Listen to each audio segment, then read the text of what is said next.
Bonjour, bienvenue sur Cuisine Lover. Aujourd'hui, je vous présente un plat africain camerounais, du couscous manioc avec de la sauce pistache. Pour réaliser ce repas, nous aurons besoin de 500 g de viande de bœuf, un peu de gingembre, un oignon plus un demi-oignon, de la farine de manioc tout naturellement, un peu de tomate, de l'huile de tournesol, un peu d'ail, un peu de sel, du gombo et du pistache écrasé. Alors, premièrement, nous allons commencer par découper notre viande de bœuf en assez gros morceaux, on va dire.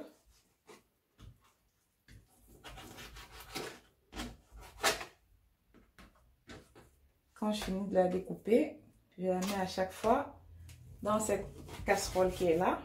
Et on va la faire bouillir. Après avoir fini de découper ma viande de bœuf, je vais rincer. Et là, je suis en train de découper les oignons que je vais rajouter à la viande avec un peu de sel pour la faire cuire. Mes oignons sont prêts. Je les rajoute à la viande. Je rajoute un peu de sel. Et là, je rajoute de l'eau à ma viande. Bon, premièrement, pas trop. Et je mets le feu au niveau 4. Que notre viande de bœuf est en train de cuire, nous allons commencer à apprêter les condiments, à savoir, on commence par faire de l'ail. Après avoir fini de faire l'ail, je m'attaque au gingembre. Après avoir fini de nettoyer mon ail et mon gingembre, je vais rincer. Et maintenant, je vais le passer au mixeur pour que les roues de la machine à écraser puissent facilement écraser le gingembre. Je le découpe encore un peu comme vous me voyez faire là. Et ensuite, je le mets au mixeur. Je rajoute un peu d'eau.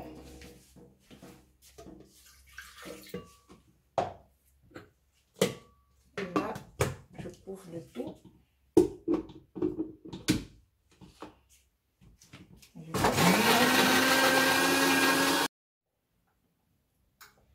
Après avoir mixé mon mélange ail et gingembre, je le réserve dans un petit bol comme vous voyez là et à l'aide d'un pinceau, je vais toujours chercher au fond du mixeur les petits restes qui peuvent y être accrochés.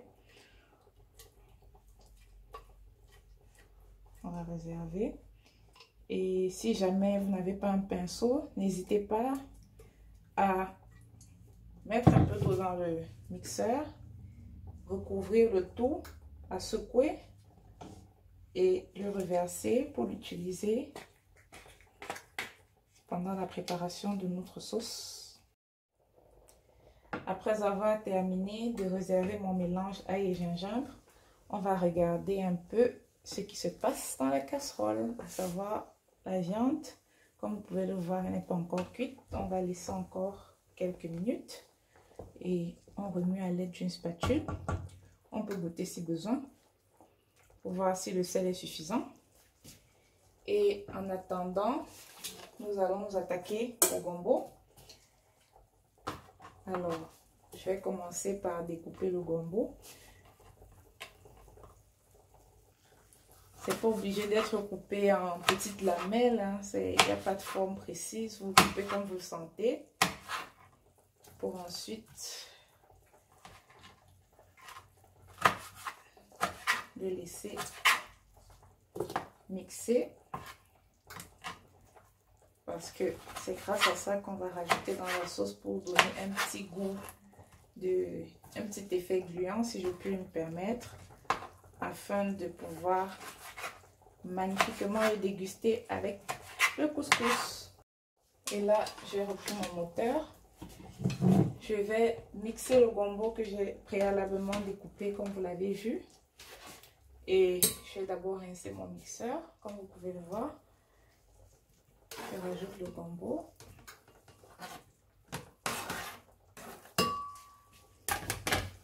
et juste ce qu'il faut en eau pour garder cet effet gluant sur le gombo, bien sûr. On ouvre tout ça. Et on va mixer.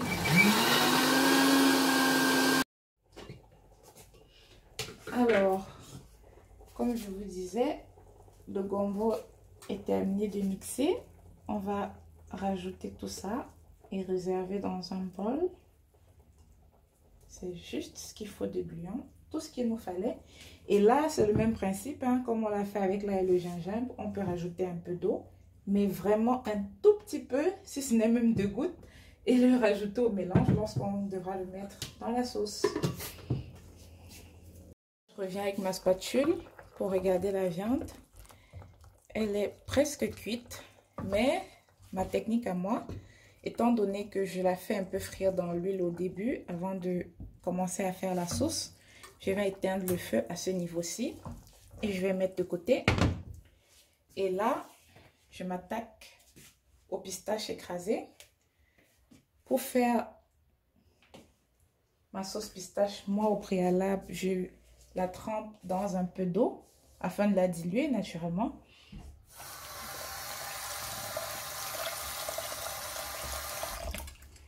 Et je vais moudre tout ça. Là, je vais préchauffer ma marmite. Je mets le feu à 6. Pendant ce temps, alors on préchauffe 20 secondes. Hein. Je vais découper mon oignon. Là, l'huile a préchauffé. Je rajoute les oignons.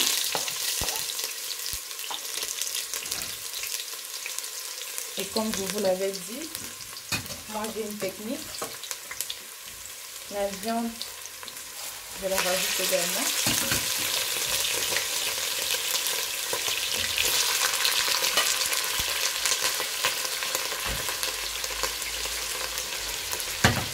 Et je la fais griller avec les oignons.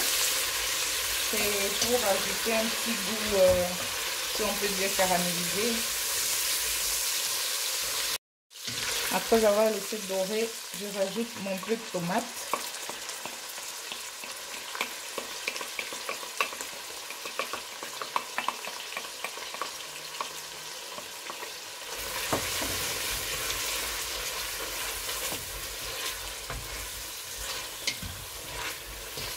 Je laisse également la tomate quelques secondes se climater avec la viande pour perdre un peu de son acidité.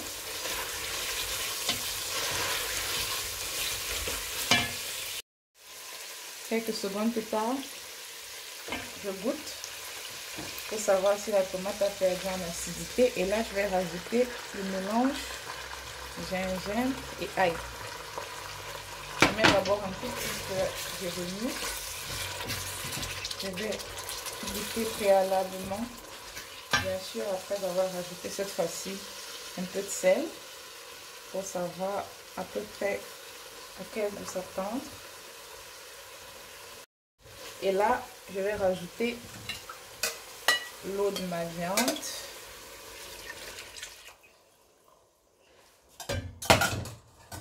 Et naturellement, comme je vous l'avais dit au préalable, je rajoute également ce que j'ai rajouté d'eau lors de ma mixture ail et gingembre. C'est toujours pour rajouter du goût. Et comme vous pouvez le voir, le niveau d'eau qu'on a, ça nous donne à peu près la quantité de sauce qu'on aimerait avoir. Et là, comme elle est assez basse, je vais en rajouter. Et là, j'ai rajouté l'eau jusqu'à ce niveau-ci. Et on va attendre tendrement que ça bout. Je goûte un peu pour savoir si le taux de sel est bien. À mon avis, ou particulièrement, moi, ce que je fais, c'est que je préfère doser le mélange de sel avant de rajouter le pistache parce que ça pourrait être compliqué, question goût. Là, on a attendu gentiment que notre eau se mette à bouillir. Ce que je vais faire maintenant, c'est que je vais rajouter le pistache qui avait été préalablement, si je peux dire, trempé avec de l'eau. Je vais le rajouter au fur et à mesure. Et je vais remuer tout ça. L'idée, c'est de remuer autant que possible pour éviter que des boules se forment dans notre sauce. Alors là, je vais continuer à remuer. Je remue 5 minutes durant, à peu près, ou peut-être plus, ça dépend de votre feu. Alors moi, comme je vous disais au préalable, j'avais baissé le feu à 2, mais là je l'ai augmenté un peu plus à 5 pour essayer d'accélérer, si on peut dire ça. Et j'ai remué jusqu'à ce que le mélange soit homogène, le mélange pistache et l'eau qui avait été préalablement bouillie. Et là, comme vous voyez, je n'ai pas de boule. Ce que je vais faire, c'est que je vais rajouter mon gombo qu'on avait mixé dans la sauce. Et là, je vais laisser le tout s'acclimater avec notre sauce de pistache. Mais là, par contre, pour que le gombo ne se découpe pas, je vais rebaisser mon feu à nouveau à 2. Et surtout, ne pas recouvrir la marmite parce que sinon le gombo va également se détacher et ça ne pourra pas être gardé cet effet gluant. Alors, si vous vous rendez compte que vous avez un gombo qui ne tire pas assez, c'est-à-dire qui n'est pas assez gluant, vous pouvez rajouter le sel germe dans la sauce. Alors, moi, je vais le râper là. C'est pour que le gombo puisse tirer un peu plus, comme je l'ai dit. Là, je vais passer au couscous de manioc que je vais faire. Et pour nous donner une meilleure visibilité, je vais changer de foyer à la sauce. Parce que j'aime bien quand le pistache est cuit davantage. Et là, je vais placer la marmite pour tourner le couscous ici. Ce que je fais généralement, c'est que je fais bouillir de l'eau dans un chauffe-eau au préalable. Ça me fait accélérer et gagner en temps. À bouillir, je la reverse dans la marmite. Comme vous pouvez le voir, c'est très très chaud. Mon astuce également, c'est que je ne vais pas verser tout ce que j'ai bouilli en eau. Hein. Je vais mettre juste une petite partie. Et comme vous voyez, elle a déjà commencé à bouillir davantage. Pendant ce temps, j'utilise un tamis. Alors moi, j'ai ce tamis-là pour tamiser ma farine de manioc, mon couscous. Là, j'ai mis le feu à 6. Comme vous voyez, mon eau a bouilli. Après avoir terminé de tamiser notre couscous, je vais le rajouter progressivement dans la marmite et tourner avec ce que je tiens à la main, qui est un pilon.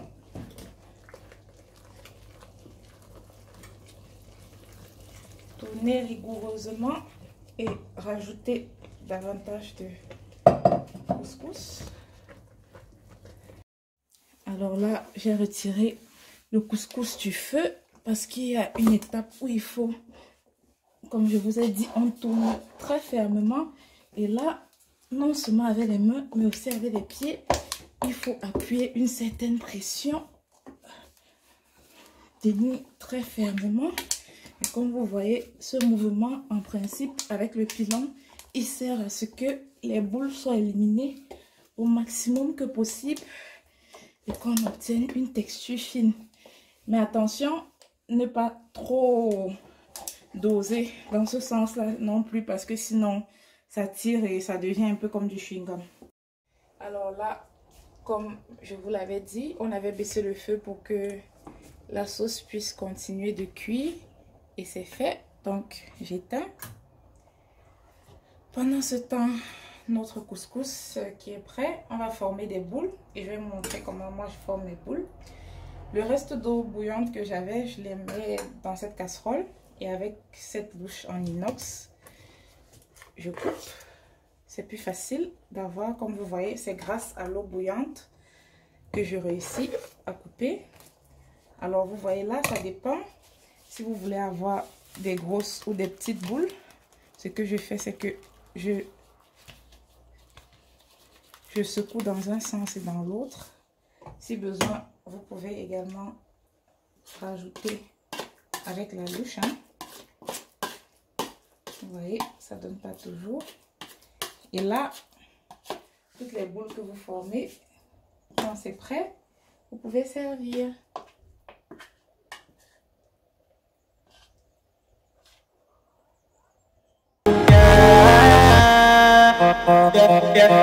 Yeah.